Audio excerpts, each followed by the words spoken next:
स्वागत है आपका। इस प्लेलिस्ट में हम साइंस के चैप्टर नंबर 2 को कंप्लीट डिटेल में डिस्कस कर रहे हैं। एनसीईआरटी क्वेश्चंस के लिए अलग प्लेलिस्ट है, एक्टिविटीज़ की एक्सप्लेनेशन और सैम्पल पेपर्स के लिए भी अलग प्लेलिस्ट है। तो पिछली वीडियो में हमने जहां तक कवर कर लिया था, अब उसके आगे कंटिन्यू करते हैं। नेक्स्ट क्वेश्चन है, व्हाट आर मेटलॉइड्स। अब हमसे पूछा जा रहा है कि मेटलॉइड्स क्या होते हैं। मेटलॉइड्स ऐसे एलिमेंट्स होते हैं जिनके अंदर मेटल्स की प्रॉपर्टीज भी होती हैं और नॉन मेटल्स की प्रॉपर्टीज भी होती हैं। जितने भी एलिमेंट्स हैं उन्हें तीन कैटेगरीज के अंदर डिवाइड कर सकते हैं, मेटल्स, नॉन मेटल्स और मेटलॉइड्स। हमने मेटल्स और नॉन मेटल्स को काफी ज्यादा डिटेल में डिस्कस कर लिया था। जो थर्ड कैटेगरी है ना, वो है मेटलॉइड्स की। मेटलॉइड्स ऐसे एलिमेंट्स होते हैं जिनके अंदर मेटल्स की प्रॉपर्टीज भी होती हैं और नॉन मेटल्स की प्रॉपर्टीज भी होती हैं। और मेटलॉइड्स का एग्जांपल है सिलिकॉन, जर्मेनियम, आर्सेनिक। जो सिलिकॉन है ना, सिलिकॉन की बहुत ज़्यादा पतली पतली वायर्स बनाई जा सकती हैं। अगर आप अपनी कॉपी पे पेंसिल से ऐसे एक लाइन लगाओ तो वो जो लाइन होगी ना, वो जितनी ज़्यादा पतली है, सिलिकॉन की उससे भी ज़्यादा पतली पतली वायर्स बनाई जा सकती हैं। और कंप्यूटर्स के अंदर और इलेक्ट्रॉनिक डिवाइसेस के अंदर सिलिकॉन की बनी हुई वायर्स को ही यूज़ किया जाता है। मेटलॉइड्स की अगर आपने डेफिनेशन लिखनी है तो आप ऐसे लिखोगे, elements which show properties of both metals and non metals are called metalloids.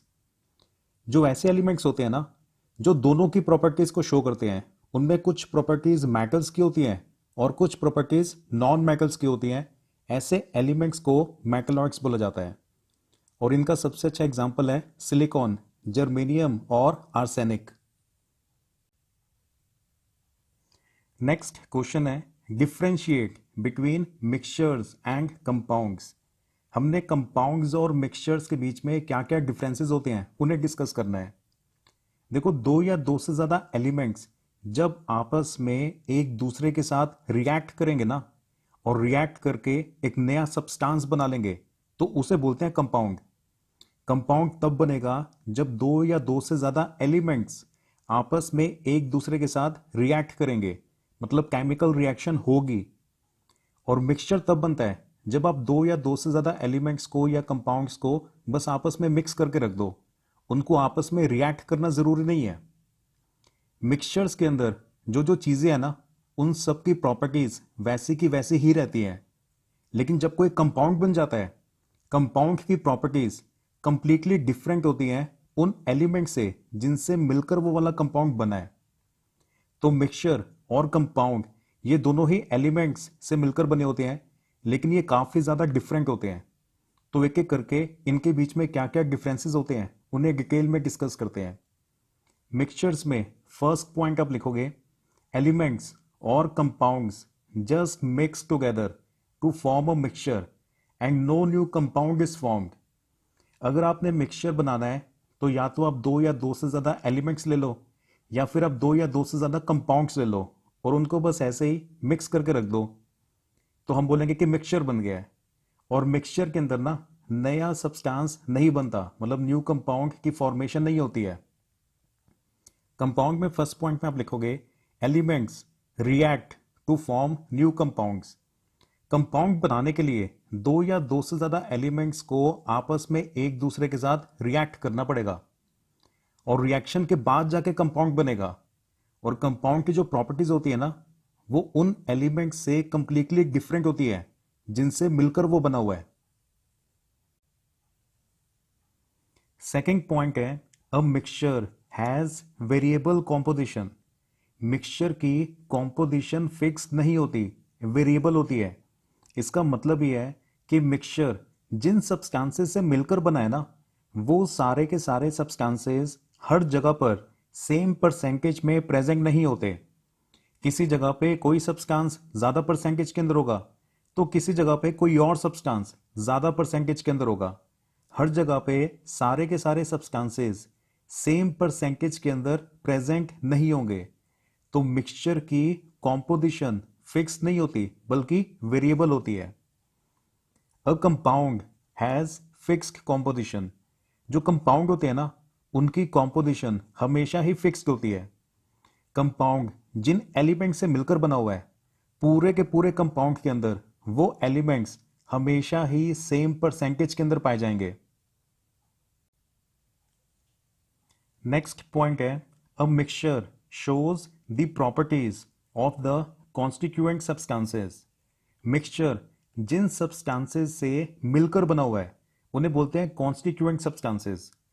तो मिक्सचर जिन सब्सटेंसेस से मिलकर बना हुआ है, मिक्सचर उन सारे सब्सटेंसेस की प्रॉपर्टीज को शो करता है। सपोज आपने आयरन को और कैल्शियम को आपस में मिक्स कर दिया, तो जो मिक्सचर बना है ना, उसके अंदर आयरन की प्रॉपर्टीज होंगी। जैसे आयरन के पार्टिकल्स जो होते हैं वो मैग्नेट को अट्रैक्ट करते हैं। तो आयरन के मिक्सचर के ऊपर से अगर आप किसी मैग्नेट को पास करोगे तो आयरन के पार्टिकल्स मैग्नेट को अट्रैक्ट करेंगे, मतलब मैग्नेट के पीस के साथ जाके चिपक जाएंगे। क्योंकि मिक्सचर जिन सब्सटेंसेस से मिलकर बना होता है, मिक्सचर के अंदर उन सारे सब्सटेंसेस की प्रॉपर्टीज होती है। मिक्सचर बनने से सब्सटेंसेस की प्रॉपर्टीज के अंदर कोई भी चेंज नहीं आता। A compound has totally different properties than the elements from which it is formed. लेकिन जो कंपाउंड है ना, जिन एलिमेंट से मिलकर वो बना हुआ है, जैसे ही एलिमेंट्स आपस में रिएक्ट करके कंपाउंड बनाते हैं, कंपाउंड बनने के बाद सब्सटेंस की प्रॉपर्टीज कंप्लीटली चेंज हो जाती है, टोटली डिफरेंट हो जाती है। कंपाउंड उन एलिमेंट्स की प्रॉपर्टीज को बिल्कुल भी शो नहीं करेगा जिनसे वो मिलकर बना हुआ है। फॉर एग्जाम्पल, आयरन है ना, आयरन को अगर सल्फर के साथ रिएक्ट करवा दें तो आयरन सल्फाइड बन जाता है। अब आयरन तो मैग्नेट को अट्रैक्ट करता है, लेकिन आयरन सल्फर के साथ कंबाइन होने के बाद जब आयरन सल्फाइड बना लेता है तो वो मैग्नेट को अट्रैक्ट बिल्कुल भी नहीं करता। तो एलिमेंट्स जब आपस में रिएक्ट करके कंपाउंड बना लेते हैं तो उनकी प्रॉपर्टीज पूरी तरह से चेंज हो जाती है। कंपाउंड की प्रॉपर्टीज बिल्कुल भी एलिमेंट की प्रॉपर्टीज के साथ मैच नहीं करती जिनसे मिलकर वो बना हुआ है। मिक्सचर के अंदर सब्सटेंसेस की प्रॉपर्टीज डिस्ट्रॉय नहीं होती हैं। मिक्सचर में सब्सटेंसेस की प्रॉपर्टीज आपको नजर आएंगी, लेकिन जब कंपाउंड बनता है तो प्रॉपर्टीज कंप्लीटली चेंज हो जाती हैं, क्योंकि compound is a completely new substance, उसकी अलग प्रॉपर्टीज होती हैं। मिक्सचर्स के अंदर नेक्स्ट पॉइंट में आप लिखोगे, the constituents can be separated easily by physical methods. Mixture को आपने जिन सब्सटेंसेस से बनाया ना, उन सब्सटेंसेस को बोलते हैं कॉन्स्टिट्यूएंट्स ऑफ द मिक्सचर। तो मिक्सचर में से आप अलग अलग सब्सटेंसेस को सेपरेट आउट कर सकते हो, और ऐसा करने के लिए आपको केमिकल रिएक्शन भी नहीं करवानी पड़ेगी। सिंपल फिजिकल मेथड्स को यूज करके आप मिक्सचर में से उसके कॉन्स्टिट्यूएंट्स को सेपरेट आउट कर सकते हो। कंपाउंड्स पे आते हैं। The constituents can be separated by chemical और इलेक्ट्रोकेमिकल रिएक्शंस। देखो, कंपाउंड तो तब बनते थे ना जब एलिमेंट्स आपस में रिएक्ट करते थे, मतलब केमिकल रिएक्शन होती थी। तो कंपाउंड्स में से अगर आपने एलिमेंट्स को अलग अलग करना है तो फिर से आपको कोई ना कोई केमिकल रिएक्शन करवानी पड़ेगी या इलेक्ट्रोकेमिकल रिएक्शन करवानी पड़ेगी। इलेक्ट्रोकेमिकल रिएक्शंस वो होती हैं जिसमें सब्सटेंस में से करंट भी पास किया जाता है, मतलब इलेक्ट्रिकल एनर्जी को भी यूज किया जाता है। तो मिक्सचर के कॉन्स्टिट्यूएंट्स को तो सेपरेट आउट करना काफी आसान है, सिंपल फिजिकल मेथड से वो सेपरेट हो जाते हैं। लेकिन कंपाउंड में से अगर आपने एलिमेंट्स को अलग अलग करना है, कंपाउंड्स के कॉन्स्टिट्यूएंट्स को अगर आपने सेपरेट करना है, तो फिर आपको कॉम्प्लेक्स केमिकल या फिर इलेक्ट्रोकेमिकल रिएक्शंस कैरी आउट करवानी पड़ेंगी। मिक्सचर्स के एग्जांपल्स में आप लिख सकते हो एयर। जो एयर है, it is a mixture of different gases. Salt in water, salt को आपने वाटर में मिक्स कर दिया, सॉल्ट और शुगर के पार्टिकल्स को आपस में मिक्स कर दिया। तो ये सब कुछ एग्जांपल्स हैं मिक्सचर के। इनफाइनाइट एग्जांपल्स आप और लिख सकते हो। कंपाउंड्स के तो भी बहुत सारे एग्जांपल्स होते हैं, जैसे वाटर, वाटर कंपाउंड है, हाइड्रोजन और ऑक्सीजन के कॉम्बिनेशन से बनता है। सोडियम क्लोराइड, ये भी कंपाउंड है, सोडियम और क्लोरीन आपस में रिएक्ट करते हैं तब जाके सोडियम क्लोराइड बनता है। कार्बन डाइऑक्साइड गैस, ये भी कंपाउंड है, कार्बन और ऑक्सीजन ये दोनों एलिमेंट्स हैं जब कार्बन और ऑक्सीजन आपस में रिएक्ट करते हैं तब जाके कार्बन डाइऑक्साइड बनती है। तो कंपाउंड्स के भी इन्फिनिट एग्जांपल्स हैं, मिक्सचर्स के भी इन्फिनिट एग्जांपल्स हैं, आप जितने चाहो उतने एग्जांपल्स लिख सकते हो। नेक्स्ट क्वेश्चन है, what is the difference between a mixture of iron and sulphur and iron sulphide. Question में ये पूछा जा रहा है कि अगर आयरन और सल्फर का मिक्सचर बनाया जाए और आयरन सल्फाइड बनाया जाए तो इन दोनों के अंदर क्या डिफरेंस होता है। देखो इन दोनों में ना बहुत बड़ा डिफरेंस है। आयरन को ना पहले पाउडर्ड फॉर्म के अंदर ले आते हैं, आयरन के बहुत ज़्यादा छोटे छोटे पीसेस कर देते हैं तो आयरन पाउडर्ड फॉर्म के अंदर आ जाता है। और जो सल्फर है ना वो तो पहले से ही पाउडर्ड फॉर्म के अंदर होता है। तो आयरन जो कि पाउडर्ड फॉर्म के अंदर है और सल्फर जो कि पहले से ही पाउडर्ड फॉर्म के अंदर है, उन दोनों को अगर आपने मिक्स कर दिया किसी कंटेनर के अंदर तो उसे बोलेंगे mixture of iron and sulphur. Iron और सल्फर आपस में रिएक्ट नहीं हुए हैं, बस आपने एक कंटेनर के अंदर आयरन को भी डाल दिया और सल्फर को भी डाल दिया। ऐसा करने से आयरन और सल्फर का मिक्सचर बन गया है। आयरन सल्फाइड तब बनता है जब आयरन और सल्फर आपस में एक दूसरे के साथ रिएक्ट करते हैं। जब आयरन और सल्फर एक दूसरे के साथ रिएक्ट करेंगे ना तब जाके आयरन सल्फाइड बनेगा। और आयरन सल्फाइड की प्रॉपर्टीज कंप्लीटली डिफरेंट होती हैं, ना तो वो आयरन की प्रॉपर्टीज के साथ मैच होती हैं ना ही वो सल्फर की प्रॉपर्टीज के साथ मैच होती हैं। तो आंसर में आप ऐसे लिखोगे, iron in powdered form and sulphur can be mixed together to make a mixture of iron and sulphur. सबसे पहले आपने आयरन लेना है पाउडर्ड फॉर्म के अंदर, मतलब आयरन का एक बड़ा सा पीस नहीं लेना। आयरन पाउडर्ड फॉर्म के अंदर भी मिलता है मार्केट में, आयरन फिलिंग्स कहते हैं उसे। तो आयरन पाउडर्ड फॉर्म में ले लिया, उससे आपने सल्फर के अंदर मिक्स कर दिया। सल्फर पहले से ही पाउडर्ड फॉर्म के अंदर होता है, तो वो वाला जो मिक्सचर बनेगा ना उसे बोलेंगे mixture of iron and sulphur.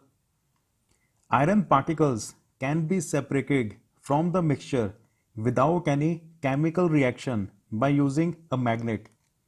ये जो आपने अभी मिक्सचर बनाया था ना, इस मिक्सचर में से अगर आपने आयरन के पार्टिकल्स को अलग करना है और सल्फर के पार्टिकल्स को अलग करना है तो ऐसा करना काफी आसान काम है।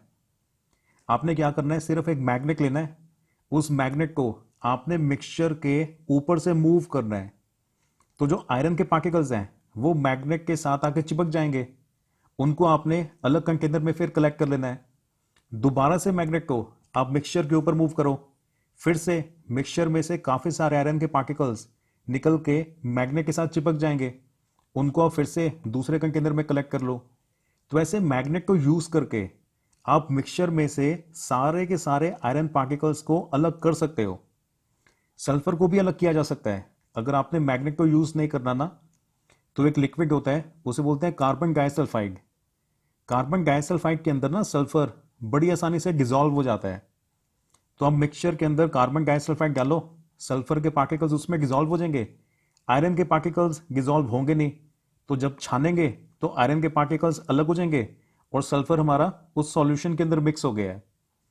तो मैग्नेट को यूज करके भी अलग कर सकते हैं और कार्बन डाइसल्फाइड वाला जो लिक्विड है उसे यूज करके भी अलग कर सकते हैं। मिक्सचर में से ना आयरन को और सल्फर को अलग करना आसान होता है और मिक्सचर जब बन जाता है तो आयरन अपनी प्रॉपर्टीज को खोता नहीं है, सल्फर भी अपनी प्रॉपर्टीज को लूज नहीं करता। नेक्स्ट पॉइंट में आप लिखोगे, iron sulphide is formed when mixture of iron and sulphur in powdered form is heated. Iron powdered form में ले लिया, सल्फर को भी पाउडर्ड फॉर्म में ले लिया, दोनों को आपस में मिक्स कर दिया। मिक्स करने के बाद जब आप गर्म करोगे ना तो फिर क्या होगा, ये दोनों आपस में रिएक्ट करेंगे, एकदम से ना आग लग जाएगी, क्योंकि ये रिएक्शन काफी ज्यादा एक्सोथर्मिक होती है। एक्सोथर्मिक रिएक्शंस वो होती हैं जिनके अंदर ना बहुत ज्यादा हीट जनरेट होती है। आयरन को आपने ले लिया पाउडर्ड फॉर्म के अंदर, सल्फर को भी आपने ले लिया पाउडर्ड फॉर्म के अंदर, दोनों को आपने मिक्स कर दिया, तो कुछ नहीं होगा। जब आप गर्म करोगे ना तो आप देखोगे एकदम से ना काफी ज्यादा आग लग जाती है और ये दोनों आपस में एक दूसरे के साथ रिएक्ट करना स्टार्ट कर देते हैं। थोड़े टाइम के बाद आयरन और सल्फर आपस में रिएक्ट करके आयरन सल्फाइड बना चुके होंगे, मतलब एक नया कंपाउंड बन चुका है और इसकी प्रॉपर्टीज आयरन और सल्फर दोनों के प्रॉपर्टीज के साथ बिल्कुल भी मैच नहीं करती। आयरन तो मैग्नेट को अट्रैक्ट करता है ना, लेकिन आयरन सल्फर के साथ रिएक्शन करके जब आयरन सल्फाइड बन जाता है फिर वो मैग्नेट को बिल्कुल भी अट्रैक्ट नहीं करता। जो सल्फर था वो कार्बन डाइसल्फाइड के अंदर डिजॉल्व हो जाता था ना, लेकिन आयरन सल्फाइड डिजॉल्व भी नहीं होता। तो आयरन सल्फाइड की प्रॉपर्टीज कंप्लीटली डिफरेंट होती हैं। आयरन और सल्फर जब आपस में रिएक्ट करेंगे ना तब जाके आयरन सल्फाइड बनेगा। आयरन सल्फाइड एक कंपाउंड है। नेक्स्ट पॉइंट में आप लिखोगे the properties of iron sulphide are completely different from the properties of iron and sulphur. तो ये तो हमने डिस्कस कर ही लिया। इसकी जो प्रॉपर्टीज है ना पूरी तरह से डिफरेंट होती है, ना आयरन की प्रॉपर्टीज के साथ मैच होती है ना ही सल्फर की प्रॉपर्टीज के साथ मैच होती है। नेक्स्ट क्वेश्चन है which of the following statements are true for pure substance. हमें काफी सारे स्टेटमेंट्स दे रखे हैं और हमने बताना है कि इनमें से कौन कौन सी स्टेटमेंट्स हैं जो कि प्योर सब्सटेंस के रिगार्डिंग ट्रू हैं। तो एक एक करके चेक करना स्टार्ट करते हैं। फर्स्ट स्टेटमेंट पे आते हैं, pure substances contain only one kind of particles. देखो फर्स्ट वाली स्टेटमेंट तो ट्रू है क्योंकि ये ही तो प्योर सब्सटेंस की डेफिनेशन है। उन सब्सटेंसेस को प्योर सब्सटेंस बोला जाता है जिनमें सिर्फ और सिर्फ एक ही तरह के पार्टिकल्स होते हैं। Pure substances contain only one kind of particles. तो स्टेटमेंट नंबर 1 ये पूरी तरह से करेक्ट है। सेकंड पे आते हैं, pure substances may be compounds और मिक्सचर्स। ये वाली स्टेटमेंट गलत है क्योंकि जो मिक्सचर्स होते हैं ना वो प्योर सब्सटेंसेस नहीं होते। मिक्सचर बनाने के लिए आपको दो या दो से ज्यादा सब्सटेंसेस को आपस में मिक्स करना पड़ेगा ना। तो मिक्सचर के अंदर एक से ज्यादा तरह के पार्टिकल्स होते हैं। क्योंकि मिक्सचर के अंदर मल्टीपल टाइप्स ऑफ पार्टिकल्स होते हैं इसलिए मिक्सचर्स प्योर सब्सटेंस की कैटेगरी के अंदर नहीं आते। जो कंपाउंड्स होते हैं ना वो प्योर सब्सटेंसेस होते हैं लेकिन मिक्सचर्स प्योर सब्सटेंसेस नहीं होते।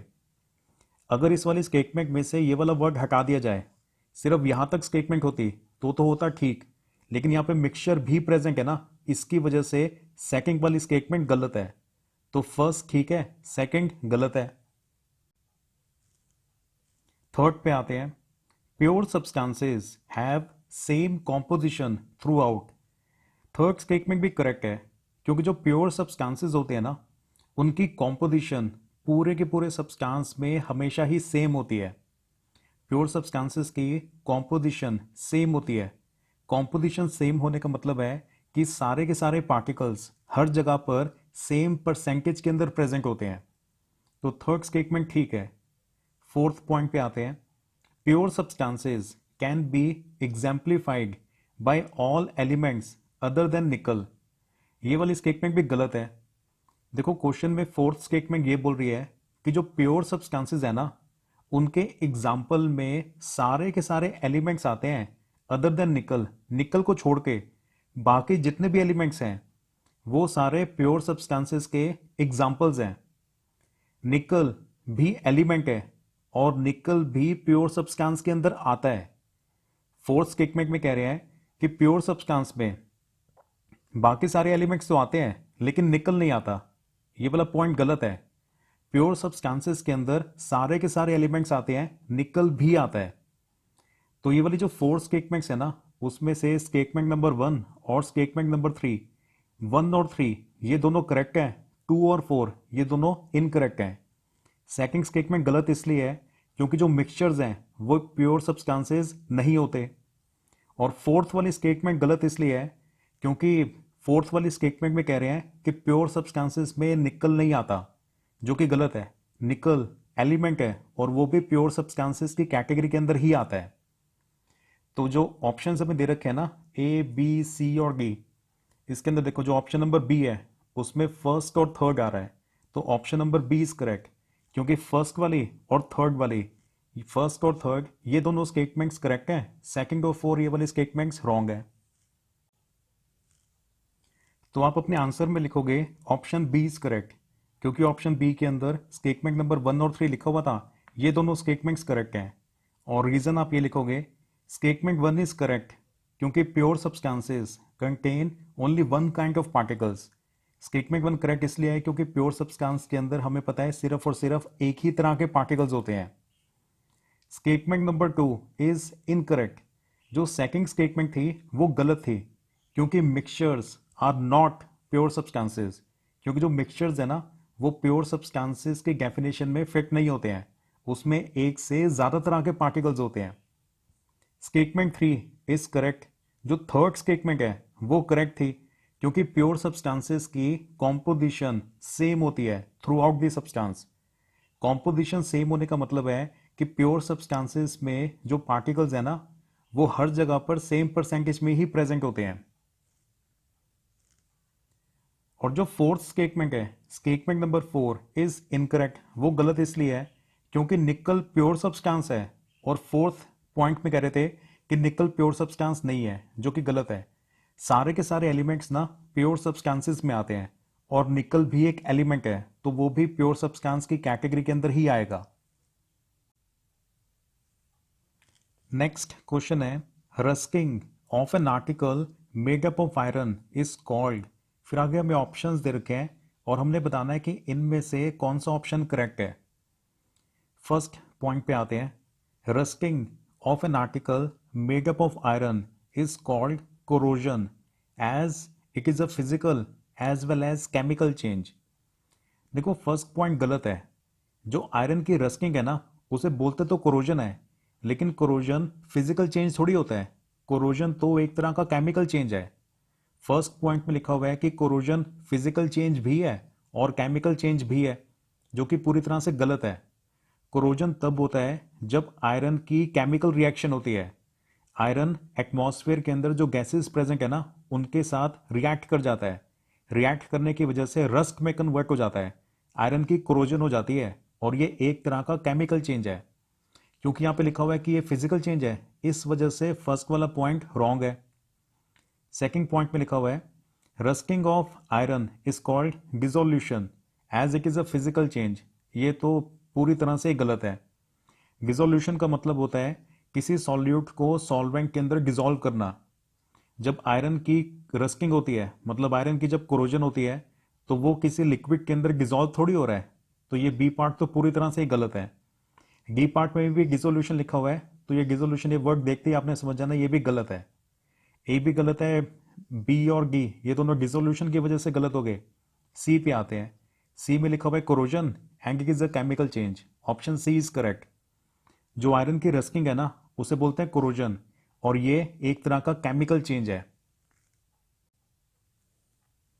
तो आप अपने आंसर में लिखोगे ऑप्शन सी इज करेक्ट, क्योंकि ऑप्शन सी में लिखा हुआ था कि आयरन की जो रस्टिंग है उसे कोरोजन बोलते हैं, और वो एक तरह का केमिकल चेंज है, जो कि ये सारी इंफॉर्मेशन पूरी तरह से करेक्ट है। अब इस क्वेश्चन के जो अलग अलग पार्ट्स है ना उसमें इस वर्ड को भी यूज किया हुआ था डिसोल्यूशन, तो इसका मीनिंग भी समझा देते हैं। Dissolution is the process in which solute dissolves in a solvent to form a solution. किसी सॉल्यूशन को बनाने के लिए जब सॉल्यूट को सॉल्वेंट के अंदर डिसॉल्व किया जाता है तो इस प्रोसेस को डिसोल्यूशन बोलते हैं। तो आयरन की रस्टिंग के अंदर, आयरन की कोरोजन के अंदर ये तो कहीं आसपास भी नहीं है, तो डिसोल्यूशन वाले जितने भी पार्ट्स थे वो सारे के सारे गलत हैं। सॉल्यूट वो होता है जो कि लेसर क्वांटिटी में प्रेजेंट है, सॉल्वेंट वो होता है जो कि लार्जर क्वांटिटी में प्रेजेंट है। सॉल्यूट को सॉल्वेंट में डिसॉल्व करो तो ऐसा करने से सॉल्यूशन बन जाता है, और इस प्रोसेस को डिसोल्यूशन बोलते हैं। और इसका आयरन की रस्टिंग के साथ दूर दूर तक कोई रिलेशन ही नहीं है। नेक्स्ट क्वेश्चन है, a mixture of sulphur and carbon disulphide is. फिर आगे ऑप्शंस दे रखे हैं, हमने बताना है कि कौन सा ऑप्शन करेक्ट है। देखो अगर आप सल्फर को कार्बन डाइसल्फाइड के अंदर मिक्स कर देते हो ना तो वो जो मिक्सचर होता है वो हेट्रोजीनियस नहीं बल्कि होमोजीनियस होता है, और वो किंडल इफेक्ट को शो नहीं करता। तो हेट्रोजीनियस ये वाला पॉइंट तो गलत हो गया। इस सी में भी हेट्रोजीनियस लिखा हुआ है तो ये वाला पॉइंट भी गलत हो गया, क्योंकि सल्फर को कार्बन डाइसल्फाइड के अंदर जब मिक्स किया जाता है, कार्बन डाइसल्फाइड ना लिक्विड होता है और सल्फर पाउडर्ड फॉर्म के अंदर होता है। तो सल्फर जो कि पाउडर्ड फॉर्म के अंदर है उसे कार्बन डाइसल्फाइड वाले लिक्विड के अंदर जब डिसॉल्व कर देंगे ना तो सल्फर इसमें पूरी तरह से डिसॉल्व हो जाएगा, और जो सॉल्यूशन बनेगा ना वो होमोजीनियस होता है और किंगल इफेक्ट को शो नहीं करता। तो ऑप्शन डी है इसमें करेक्ट ना। फर्स्ट वाला गलत है क्योंकि यहाँ पे लिखा हुआ है हेट्रोजीनियस है। बी पार्ट में ये तो ठीक लिखा हुआ है कि होमोजीनियस है, लेकिन यहाँ पे लिखा हुआ है कि वो किंगल इफेक्ट को शो करता है, जो कि गलत है। किंगल इफेक्ट को शो नहीं करता। सी वाला पार्ट इसलिए गलत है क्योंकि यहाँ पे भी हेट्रोजीनियस लिखा हुआ है। तो ए और सी ये हेट्रोजीनियस इस वर्ड की वजह से गलत हो गए हैं, और जो बी वाला पार्ट है वहां पे लिखा हुआ है शोज किंगल इफेक्ट, इसकी वजह से गलत हो गया। ऑप्शन डी में सारी इंफॉर्मेशन ठीक है। ये वाला मिक्सचर होमोजीनियस होता है और किंगल इफेक्ट को शो नहीं करता, तभी हमने आंसर में लिखा है option D is correct. Reason अगर आपने लिखना हो तो आप यही लिखोगे that the mixture of sulphur and carbon disulphide is homogeneous. ये होमोजीनियस होता है और किंगल इफेक्ट को शो नहीं करता, does not show Tyndall effect. एक और पॉइंट है, जो सल्फर है ना, सल्फर की स्पेलिंग आप ऐसे भी लिख सकते हो SULFUR, और ये भी लिख सकते हो SULPHUR, दोनों ही करेक्ट है। वो ब्रिटिश इंग्लिश और एक है अमेरिकन इंग्लिश में। कार्बन डाइसल्फाइड के अंदर ये जो डाइसल्फाइड की स्पेलिंग है DISULPHIDE, ऐसे भी लिख सकते हैं, और PH की जगह पे F डाल के FIDE वैसे भी लिख सकते हैं। तो दोनों ही करेक्ट है। वही यहाँ पे भी सेम रीजन है, ब्रिटिश इंग्लिश और अमेरिकन इंग्लिश दोनों में स्पेलिंग अलग अलग होती है, दोनों को ही ठीक माना जाएगा, आप जैसे मर्जी लिख दो। शेर की तरह पूरी ताकत से तैयारी करनी है एग्जाम की। See you in the next video, all the best.